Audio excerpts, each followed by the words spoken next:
지난 4월 무너진 인천 검단 아파트 주차장. 여기서 일한 철근공 19은 외국인 근로자였던 것으로 전해집니다. 다른 공사 현장도 마찬가지. 워낙 일이 힘들다 보니 숙련공 대신 비숙련 외국인들이 채우고 있다는 겁니다. 빠지기도 하고 갇히기도 하고 그래요. 힘들고 그러니까 안 하려고 그러지 젊은 애들. 이 때문에 작업질이 현저히 떨어진 건 물론 문제가 생겨도 알아채기 힘들다고 말합니다. 철근을 묶는 걸 결속이라고 하는데 대충 묶으라 그래. 그냥 반도 안 묶어요.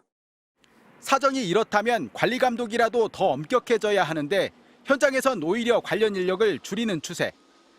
이윤 앞에선 품질도 안전도 무시되기 일쑤라는 겁니다. 법을 지켜야 되니까는 품질 안전 이런 사람들은 채워넣는데 공사에서는 안 채워놓고 거기서 이제 인건비 인당 생산성을 따먹는 거지.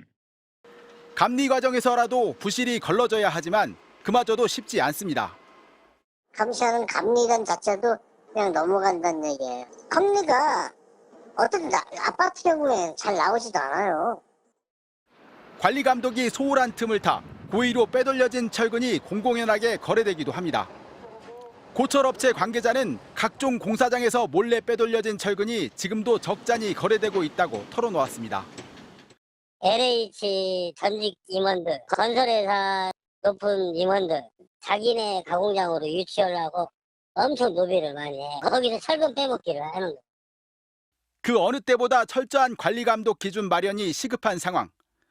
전문가들은 현장 관리와 시공사의 인력 배치, 감리 인력 배치 등에 대한 구체적인 기준을 마련할 필요가 있다고 입을 모았습니다. MBC 뉴스 박철현입니다. 한국토지주택공사 LH에서 시작된 전수조사가 이렇게 민간 아파트로 확대가 되면서 건설업계는 그야말로 비상이 걸렸습니다. 불법 하도급에 부실한 감리까지 오랜 관행이 만연해 있기 때문인데 철근 누락 같은 부실 시공 문제가 훨씬 더 많이 나올 거라는 우려가 나오고 있습니다. 이어서 박철현 기자가 취재했습니다. 지난해 1월 무너진 광주 화정 아이파크 현장. 38층부터 아래로 16개 층이 외벽만 남은 채 쏟아져 내렸습니다. 하청업체를 갖다가 쥐어짜는 거예요. 네. 그래서 거기서 이윤 창출하게 되는 거고 지하도급에서는 또 다시 지하도급을 주다 보니까 문제들이 많이 생긴다는 거예요. 국토부 조사 결과 단속 현장 292곳 중 108곳에서 불법 하도급이 적발됐습니다. 심지어 적발된 현장 10곳 중 7곳은 무자격 업체가 일감을 맡은 걸로 드러났습니다. 민간 아파트는 철근 작업 기준도 허술합니다. LH는 철근과 철근을 묶는 결속 작업을 100% 하도록 정해져 있지만 민간에선 기준이 없다 보니 통상 절반도 하지 않는다는 겁니다. 철근을 얼마나 결속을 했나는 규정은 시방서에 없어요. 감리하고 협의해가지고 뭐 절반을 할 거냐, 3분의 1을 할 거냐 그런 식으로 협의를 해서 진행을 하는 거죠. 숙련공보다 급여가 싼 미숙련 노동자를 투입하다 보니 작업의 질은 그냥 보기에도 떨어집니다. 철근이 붙어 있어야 되는데 공구를 치기 전에 붙어 있어야 되잖아요. 우리가 보면서도 저거 흘러내리겠다 그럴 정도예요. 공사가 제대로 됐는지 봐야 하는 감리조차 제 역할을 하지 못한 지 오래여서 이번 민간 아파트 전수조사에선 부실 사례가 훨씬 더 많이 나올 거란 예상도 나옵니다.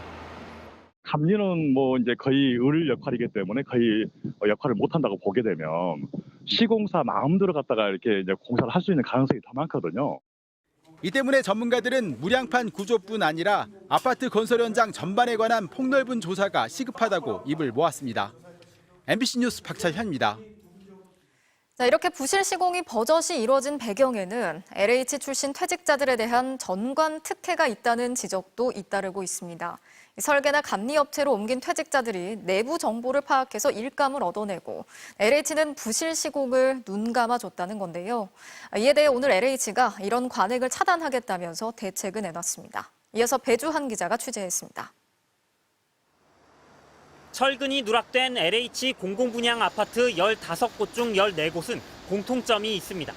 이들 아파트를 설계한 업체가 바로 LH 퇴직자들이 재취업한 곳이었다는 점입니다. 제대로 지어졌는지 확인하는 감리가 LH 정관업체에 의해 이루어진 곳도 8곳이나 됐습니다. 많이 가죠. 영업도 해야 되잖아요. 또 많은. LH가 지금 현재 우리 건설 여기 시장에 그냥 40% 이상은 다 장악 다 돼 있어요. 정관들은 인맥과 내부 정보를 이용해 LH에서 일감을 따가고 LH는 부실 설계와 감리를 봐주는 일이 오랜 관행이란 겁니다. 심지어 지난 4월 지하 주차장이 무너진 인천 검단의 경우 정관 업체가 사업을 따낸 뒤 무자격 업체에 하청을 줬다는 의혹도 제기됐습니다. 전혀 저희도 인지하고 못한 부분이라서 조사 후에 말씀드리도록 하겠습니다. 감사원 감사 결과 실제로 2016년부터 5년간 3급 이상 퇴직자 604명 중 절반 넘는 304명이 LH와 계약을 맺는 업체에 재취업을 했던 것으로 나타났습니다. 같은 기간 LH는 전체 계약의 21.6%를 이런 정관 업체와 맺었습니다. 비판이 거세지자 LH는 설계부터 시공까지 모든 단계에 정관이 개입할 수 없게 하겠다고 밝혔습니다. 업체 안에 LH 출신이 누가 있는지 사업 제안서에 기록하게 해서 입찰 단계부터 걸러내겠다는 겁니다. 이들에 대한 감점을 주는 부분은 형평성에 여러 문제가 있을 것 같아서 전관이 없는 업체에 대해서 일정한 가점을 주는 방안도 현재 검토 중에 있습니다. 또 부실 설계나 시공을 유발한 업체는 한 번 적발되면 퇴출시키는 원 스트라이크 아웃 제도를 도입하고 정관 업체끼리 담합한 의혹이 있으면 곧바로 공정위에 조사를 의뢰하기로 했습니다. LH는 2년 전에도 직원들이 부동산 투기 의혹에 연루되자 정관 예우 근절 방안을 담은 혁신안을 발표한 바 있습니다.